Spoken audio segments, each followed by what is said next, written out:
Hey everybody, welcome to another episode of Easy Tarot Lessons.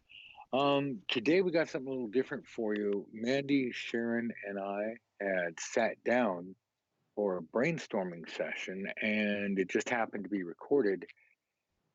But I wanted to extract this and turn this into an episode because it's a chance to see what it's like to be a part of our community. What it's like to be a part of a real intelligent metaphysical community, and we want you to be a part of it. Um, just us talking about tarot, what actually happens in a tarot reading. So, without further ado, here's the recording. Thank you very much. Please post any comments or write me. Literally write me at dustywhite.net. We're here to help. Yes, we have a course. We'd like you to take it. Yes, I have books. Yes, I have an astrology book coming up. But bottom line is we're just here to help. So put on your thinking cap and let's do it. And let's make 2020 a killer year when it comes around. Let's call it that. So the first episode is what actually happens in a tarot reading. So Mandy, as an example, if you had to sit, Gretel, don't say Gretel is not highly intelligent. She's like, Mom, what exactly is it that you do anyway? Like, right. I'm a tarot reader. It's like, okay, I get it. What do you mean? Like, what? How does the process work? Where does the information come from? Wait, wait, I know this one. It's Madeline Kahn, Young Frankenstein. She's not Marty Feldman. She's Gene Wilder's fiance, and she looks at the little hottie and goes, "What is it? What is it exactly that you do?" So that's my question to you. What is it exactly that you do in the reading? Right. Not scientifically, but like yeah. Yeah. I could answer. Yeah. I like. Do you want me to answer that now? Well, if you throw out some ideas, it'll help us plan out talking. Like for me, the tarot focuses me and it triggers my intuition. That's what it does. Okay, that's good. I like that. So I would say things to people with a great level of confidence and clarity that I am supposed to be saying this to them.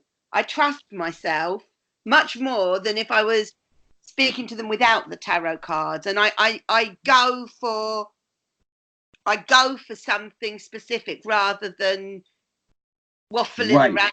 You know, I've got a Gemini moon. I can get very distracted in what I'm saying and go off on tangents, but I don't when I'm doing tarot readings. Right. Okay, no, this is good. This is good. And I'm glad we have the recording so we can take really good, clear notes on this.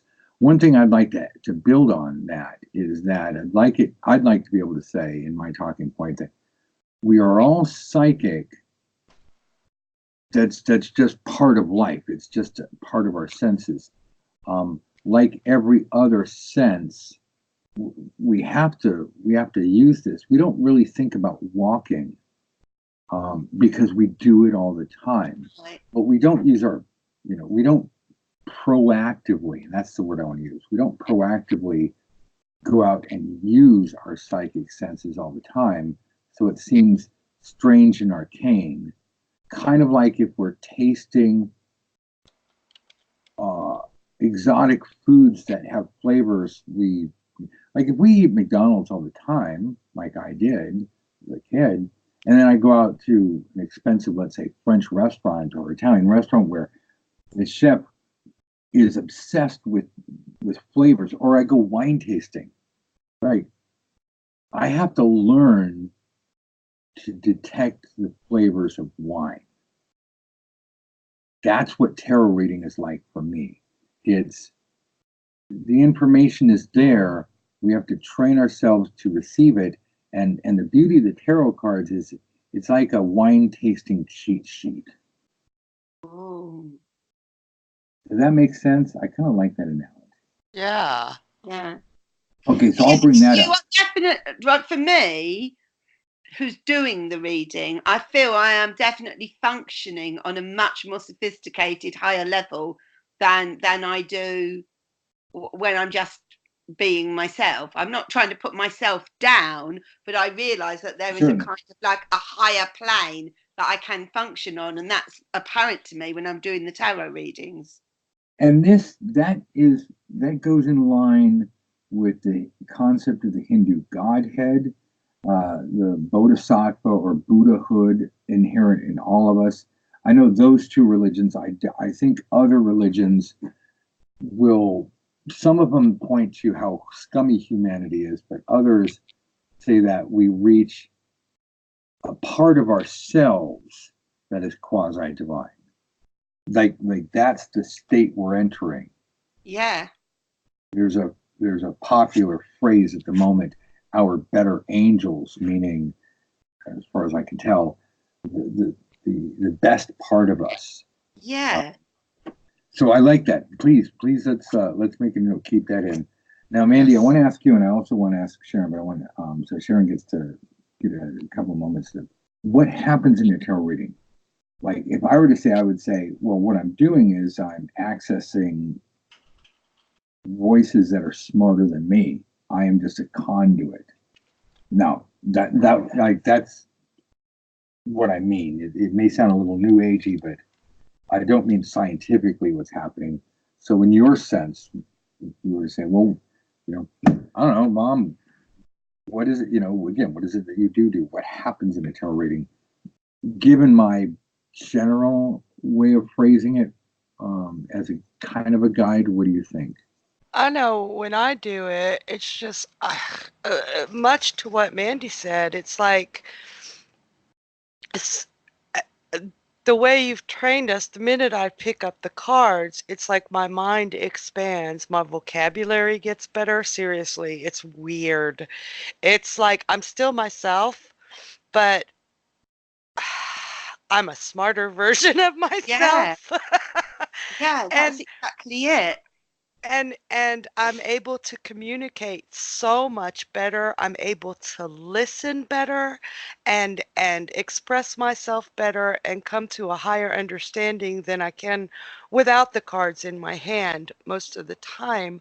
That it brings out that listening skill, and not just to my client, but to the whispers. That Well, sounds crazy, but the intuition is never really loud for me, or very seldom like a yell or a scream. It's a whisper that I have to be still enough to listen to. mm. That's good. Make sure that gets in there, because I totally agree with that. It's like the inter. I don't know, Mandy. I'd like to hear from you, but I agree with it. At least in me, if I catch it, if I'm not paying attention, it sounds like normal volume. But once my yappy dog voice, comes in, I realize I have to be really, really, really quiet. Otherwise, I'm going to miss it. It's almost like tuning into a different frequency. Yeah. Or listening, like you hear something in the middle of the night and you stop and then you like try to amplify your hearing. Yeah. Whatever that next sound is, I'm going to immediately detect it. Where's the gods? Can I just say something? Please. Because I've been like doing your workshops, so I just advertised again to do some workshops, and someone today has left a message.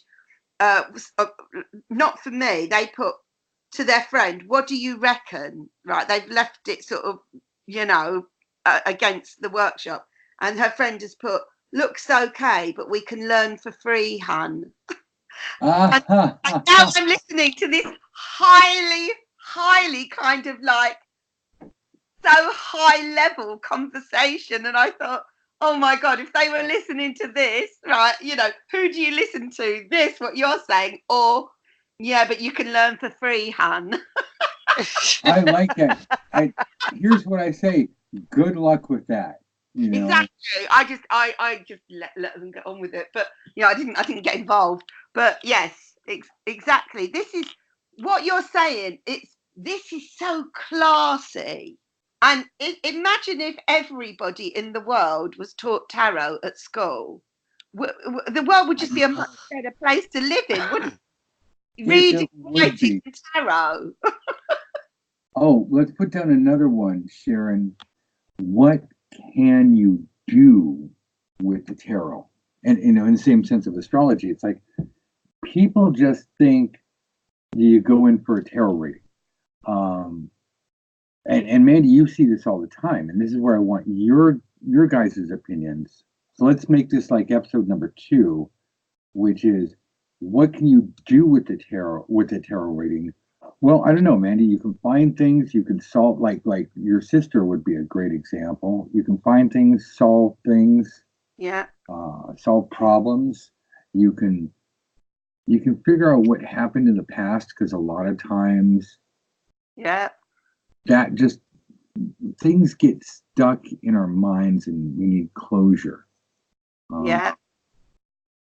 So Oh my I'd like God. to, Yeah, I do. I've got to say, I do love increasingly so doing the roundabout, because I feel it's very empowering, and I feel people leave with an actual action plan. They walk out the door and they know what their next step is going to be. It's amazing. I always tease that the tarot is like the Swiss Army knife of the metaphysical tool belt. That it's got yes, Yeah. so much. And my favorite thing to do, I frickin' absolutely love remote viewing for past events. yes, I just feel certain spreads, if you like, are kind of falling into place for me. I feel like the Celtic cross kind of explains things, and the roundabout I feel gives people an action plan, and the this or that settles people's minds about a decision. It's like that simple almost, but it kind of they all dig so deep in their own way that the people actually feel that they've really explored whatever it is that they needed to, and they've come out the other end just kind of so much more I don't know, informed than when they walked in for the reading. It's just rich with information, appropriate information, and I just feel I'm doing it properly. So once you get past the bias thing and you're not putting your own opinion in, you just know you are delivering the information. and I think that's a good takeaway right there. If we can make a note of that, is in answer to the question of what can you do with the tarot. It's really a question of what can you put a price tag on the value of inside information. This is legalized insider trading, because we are achieving information unobtainable from other sources, but verifiable from other sources. Yeah. That's the one in. I want that in. It's unobtainable from other sources, but it's verifiable from other sources. Oh, I love that. Yeah. We can it's not just speculation, and that's one of the things that makes us different. Is we don't just give people vague information and then make you figure it out yourself. Our goal is to work with people to get to a concrete solution. It may not come at the beginning. That's another thing. It may not come at the beginning of the reading. People don't get discouraged if the answers don't come right away. Stay with it. That's why God invented a clock. You have a little time. I think it's 2 good episodes, and with a plan moving forward, so we can talk about the zen of it all, like why this is essential, like how this makes how this sets the stage for the tarot reading itself. How this creates like a platform for us to fly. Cool. Hey, thanks for listening to that. Again, just a little something different. Next time around, we're going to continue this theme. We want to spend some time going over what you're actually doing in a reading, what it's like. Yes, we have reversals, and card meanings, and history, and a whole bunch of how to do it, how to get clients. But we're trying something a little different. Let us know what you think. Thanks for being here. Bye for now.